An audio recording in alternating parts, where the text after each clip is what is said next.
பொறுக்கி ராஸ்கல். நீ உங்க அப்படி சேர்ந்து நாடகம் ஆடி என் கௌரவத்தை கெடுத்தது மட்டும் இல்லாம என் பொண்ணோட வாழ்க்கை வேறு கெடுக்க பாக்குறீங்களா?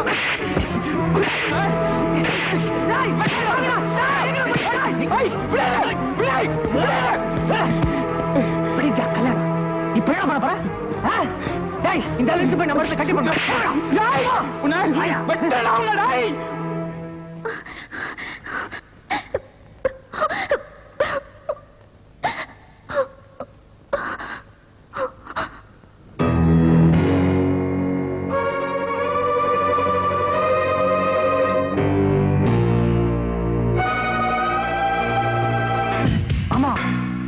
மாதிரியே இருக்கீங்க. உன் மாப்பிள்ளைங்கிற உரிமையில கேக்குறேன். உன் பொண்ணுக்கும் அந்த செல்ல கண்ணுக்கும் தப்பு தண்டெல்லாம் ஒண்ணு இல்ல. என்னடா பொண்ணை கட்டிக்கிடான்னா நீ அப்பனை கட்டி வச்சிருக்கிற மரத்துல? அப்பா, இந்த ஆளுக்கு உண்மை என்ன தெரிஞ்சு போச்சு. உண்மை தெரிஞ்சு போச்சா? தெரிஞ்சு போச்சா? இப்ப என்னடா பண்றது? அது என்ன பெரிய விஷயமா என்ன? இந்த ஆளுக்கு தான் தண்ணி அடிக்க கத்து கொடுத்துட்டல. பொண்ணுக்கு கல்யாணம், சந்தோஷம் தாங்க முடியல, ஓவரா தண்ணி அடிச்சிட்டான், போதே தெரியல. அப்படியே இருந்தாலும் தூக்கிட்டு போய் கல்யாணம் பண்ணது போட்டுட்டு சந்திரா கட்ட தாலி கட்ட வேண்டியதானே? அப்ப நீ அப்பனையே முழுங்கிட்டு விட. பொண்ணாடா டேய், ஊத்துடா டேய், வாய நான் போடுறேன். ஊத்துடா டேய்.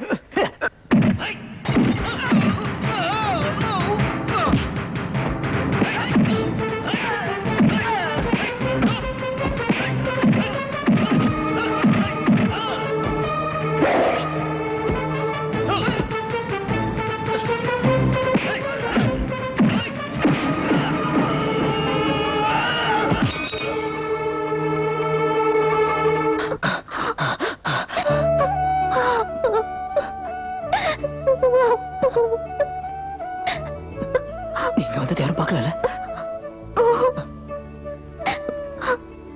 கல்யாணம் அது உங்களோடதான்.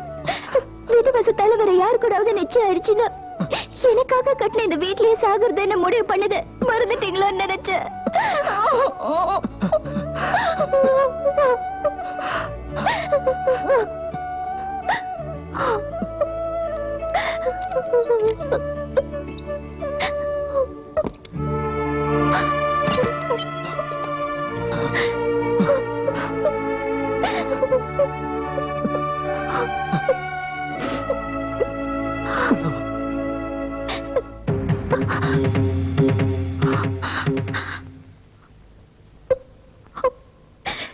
வாழ போற வீட்டுக்கு வரப்போ வலது கால் எடுத்து வச்சு வான்னு சொல்லுவாங்க.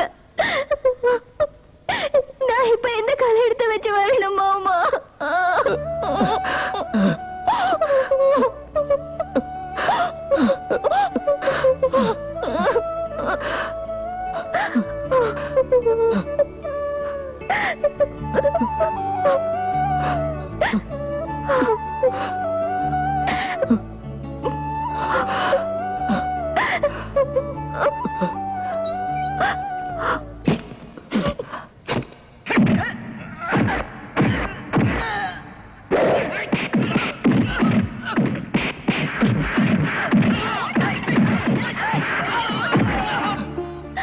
கல்யாணத்துக்கு அப்புறம் உனக்காக கட்டின இந்த வீட்டுலதான் நாம வாழ போறோம்னு எவ்வளவு கனவு கண்டுட்டு இருந்த தெரியுமா?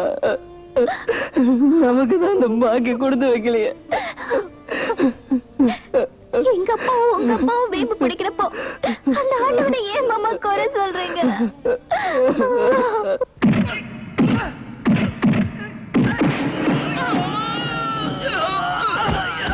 மாமா, நம்மள பெற்றவங்கதான் நமக்கு கல்யாணம் பண்ணி வைக்கல. நாமளே ஓடி போய் கல்யாணம் பண்ணிக்கலாம்னா அதுக்கு மனசு வரல.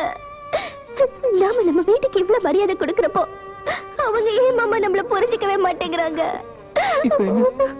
தாலி கட்டணும், அவ்வளவுதானே. கவலை விடு, நம்ம கல்யாணம் ஜாம் ஜாமும் நடக்க போகுது.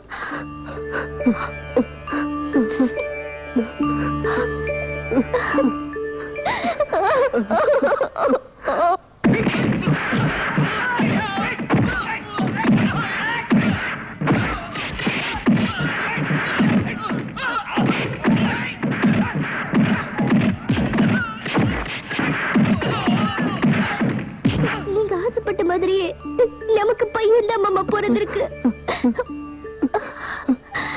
பாருங்க, உங்களை மாதிரியே மூக்கு மொழியுமா எவ்வளவு அழகா இருக்கான்னு. டேய், என்ன மாதிரி படிக்காம விட்டுறாதுடா. உங்க அம்மா மாதிரி நல்லா பெரிய பெரிய இங்கிலீஷ்லாம் படி. நம்ம முருகேசன் பொண்ணு மீனாட்சிய உனக்கு நான் ஓகே கல்யாணம் பண்ணுவேன்.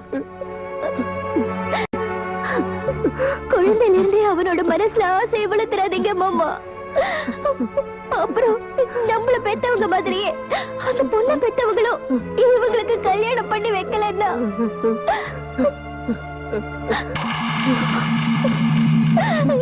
இந்த நிலைமை அவங்களுக்கு வர வேண்டாம் மாமா.